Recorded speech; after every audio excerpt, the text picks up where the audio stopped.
ఈ రోజు మనం చర్చించుకోబోయే జీవన సమస్య కళ్ళు ఎర్రబడ్డం. కొంతమందికి మనం చూసినట్లయితే కోపం వచ్చినప్పుడు, ఏడ్చినప్పుడు, కళ్ళు నలకలు పడినప్పుడు ఎర్రగా అవుతూ ఉంటాయి. కానీ ఈ కారణాలు ఏమీ లేకుండానే కొంతమందికి కళ్ళు ఎర్రబడుతూ ఉంటాయి. అసలు ఈ సమస్య ఎందువల్ల వస్తుందంటారు? అసలు కళ్ళు ఎర్రబడటం అని ఎందుకు జరుగుతుందంటే, మనకి కంటి మీద తెల్లగుడ్డు కనపడుతూ ఉంటుంది కదా. ఈ తెల్లగుడ్డు మీద సన్న సన్నటి రక్తనాళాలు ఉంటాయి.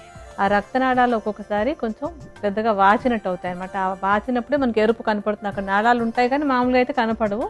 ఎప్పుడైతే ఆ రక్తనాళాలు కొంచెం వాచినట్టు అవుతాయో అప్పుడు మనకి కళ్ళు ఎర్రబడినట్టు కనపడుతుంది అన్నమాట. ఇలా కనపడడానికి ఏంటంటే రకరకాల కారణాలు. ఒక్కొక్కసారి కొంచెం ఎండలో తిరిగి వచ్చారనుకోండి, ఆ ఎండ వేడిమికి అక్కడున్న రక్తనాళాలు కొంచెం వ్యాకోచించి ఎర్రబడుతుంటుంది. కానీ అది మళ్ళీ మన నీడలోకి రాగానే అవి తగ్గిపోతూ ఉంటాయి. అందుకని అదే పెద్ద సమస్యగా ఏమి ఉండదు. అలా కాకుండా కొంతమందిలో ఏంటంటే పొద్దున్న లేవగానే చూసినట్టయితే కనుక కళ్ళు బాగా ఎర్రగా అయిపోతూ ఉంటాయి. ఇలా ఎందుకు అవుతాయి అంటుంటే, ఒక్కొక్కసారి నిద్ర సరిగా లేకపోవటం ఒక కారణం అయితే, కొంతమందిలో కంటికి తడి, అంటే కంటి మీద ఎప్పుడు కూడా ఒక తడి ఉంటుంది. మనకు తెలియదు ఉందని, కానీ ఒక తడి ఉంటుందన్నమాట. ఆ తడి సరిపోయినంతగా లేకపోవడం, అంటే దాన్ని డ్రై ఐస్ అంటూ ఉంటాం. ఈ డ్రై ఐ అనే సమస్య ఉన్నట్టయితే కనుక పొద్దున్న లేచేసరికి ఆ కంటిలో తడి లేకపోవడం వల్ల కళ్ళు ఎర్రబడుతూ ఉంటాయి.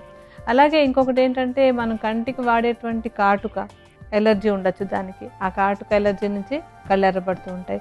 ఈ కంటికి పెట్టుకునేటువంటి కాటుక కానీ, ఐలైనర్స్ కానీ, లేదంటే ఐ పెన్సిల్స్ కానీ, ఇలాంటివన్నీ ఏంటంటే కొంతమందికి వాటి వల్లనే ఎలర్జీ ఉండి కళ్ళు ఎర్రబడుతూ ఉంటాయి. అలా కాకుండా ఏంటంటే ఒకళ్ళు వాడిన ఒకళ్ళు వాడుతూ ఉండటం వల్ల కూడా ఇతరులకు ఉన్నటువంటి కంటి సమస్యల వల్ల అవి వాడిన వాళ్ళకు కూడా మళ్ళీ ఈ కంటిలో ఎర్రబడేటువంటి సమస్య వచ్చేందుకు అవకాశం ఉంటుంది. ఇది కాకుండా ఇంకొకటి ఏంటంటే, పగటిపూట బాగానే ఉండి సాయంత్రం అయ్యేటప్పటికి కొంతమందిలో కళ్ళు ఎర్రబడుతూ ఉంటాయి. అది ముఖ్యంగా ఏంటంటే ఈ కంప్యూటర్ మీద ఎక్కువసేపు పనిచేసే వాళ్ళలో ఈ సమస్య ఎక్కువగా వచ్చేందుకు అవకాశం ఉంటుంది. ఎందుకంటే ఆ స్క్రీన్ని అలా కళ్ళు రెప్పార్పకుండా చూసి ఎక్కువగా పనిచేస్తూ ఉంటారు.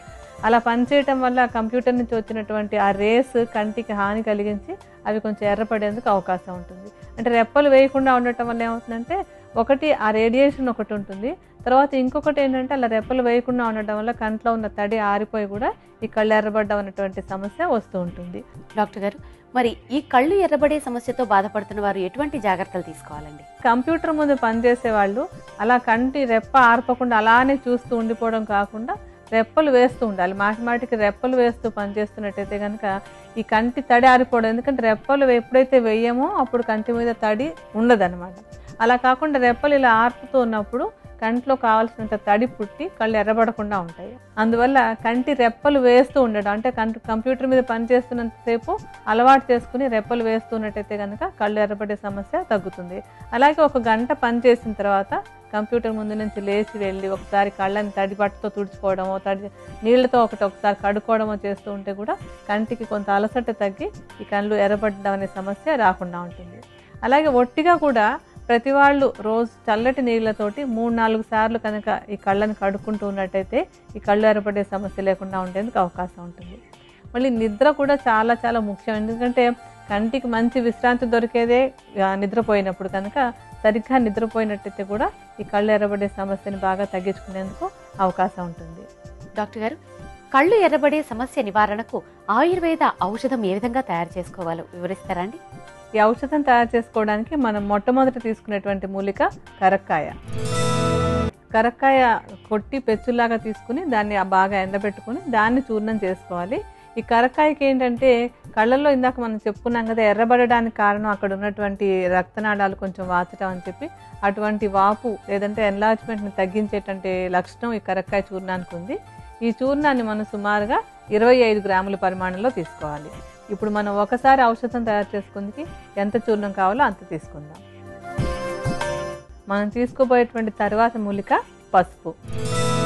ఈ పసుపు కొమ్ముల్ని, చక్కటి మంచి పసుపు కొమ్ముల్ని తీసుకుని వాటిని మెత్తటి చూర్ణలాగా చేసుకుని వాడుకోవాలి. పసుపు కూడా ఏంటంటే యాంటీ ఇన్ఫ్లమేటరీ అంటాం. ఎక్కడైనా సరే ఇలా వాపులు కానీ ఎర్రబడ్డాలు కానీ ఉన్నాయంటే కనుక వాటిని తగ్గించడానికి ఈ పసుపులో ఒక మంచి గుణం ఉంది. ఈ పసుపు చూర్ణాన్ని కూడా మనం 25 గ్రాముల పరిమాణంలో తీసుకోవాలి. ఇప్పుడు ఒకసారి ఔషధం తయారు చేసుకుందుకు ఎంత కావాలో అంత చూర్ణాన్ని తీసుకుందాం. తర్వాత మూలిక మాని పసుపు. మాని పసుపుని సంస్కృతంలో దారు హరిద్ర అంటారు. దీనికి కూడా యాంటీ ఇన్ఫ్లమేటరీ గుణం, అంటే ఎక్కడైనా సరే కొంచెం ఎర్రబడ్డం, వాపులు అలాంటివి ఏమన్నా ఉన్నాయంటే వాటిని తగ్గించేటువంటి గుణం ఉంది.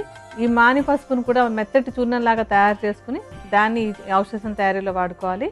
ఇది కూడా మనం 25 గ్రాముల పరిమాణంలో తీసుకోవాలి. ఇప్పుడు ఒకసారి ఔషధం తయారు చేసుకునేందుకు ఎంత చూర్ణం కావాలో అంత పరిమాణంలో తీసుకుందాం. తరువాతి మూలిక ఎస్టి మధు. ఈ ఎస్టి మధుని తెలుగులో అతి మధుర అంటూ ఉంటారు. ఇది బాగా చలవ చేసే మూలిక అనమాట. ఒంట్లో ఎక్కడైనా వేడి ఉంటే దాన్ని తగ్గించేటువంటి మూలిక. ఎప్పుడైనా కళ్ళు ఎర్రబడ్డాయి అంటే ఏంటంటే అక్కడ కొంత వేడి ఎక్కువగా ఉంది అని అర్థం. ఆ వేడిని తగ్గించేటువంటి గుణం ఈ అతి మధురానికి ఉందన్నమాట. దీన్ని కూడా చక్కగా మెత్తటి చూర్ణం చేసి తీసుకోవాలి. ఈ చూర్ణాన్ని కూడా 25 గ్రాముల పరిమాణంలో తీసుకోవాలి. ఇప్పుడు మనం ఒకసారి ఔషధం తయారు చేసుకునేందుకు ఎంత చూర్ణం కావాలో అంత పరిమాణంలో తీసుకుందాం. ఈ చూర్ణాలన్నింటినీ ఇప్పుడు బాగా కలుపుకుందాం. మన ఔషధం తయారు చేసుకుందుకు తీసుకున్నటువంటి 4 మూలికలు కలిపితే ఒక 100 గ్రాముల చూర్ణం తయారైంది. ఈ 100 గ్రాముల చూర్ణానికి 16 రెట్లు అంటే దాదాపుగా 1600 మిల్లీలీటర్ల నీరు కలిపి దాన్ని స్టవ్ మీద పెట్టి నెమ్మదిగా కాచుతూ ఉండాలి. సన్నటి మంట మీద ఎంతవరకు కాగాలంటే 4వ వంతు కషాయం మిగిలే వరకు, అంటే 1600 మిల్లీలీటర్లలోంచి 400 మిల్లీలీటర్లు మిగిలే వరకు దాన్ని నెమ్మదిగా కాచాలన్నమాట. అలా కాగిన తర్వాత ఆ వేడిగా ఉన్నటువంటి ఆ కషాయంలో కొంచెం గులాబీ రేకులు వేయాలి. ఆ వేడి కషాయంలో దాదాపుగా ఒక 25 గ్రాముల ఈ గులాబీ రేకులు అందులో వేసి మూత పెట్టేయాలి. అంటే స్టవ్ ఆపేసేయాలి. నీళ్లు వేడిగా ఉన్నప్పుడే ఈ గులాబీ రేకులను వేసుకోవాలన్నమాట. వేసి మూత పెట్టి ఉంచేసేయాలి.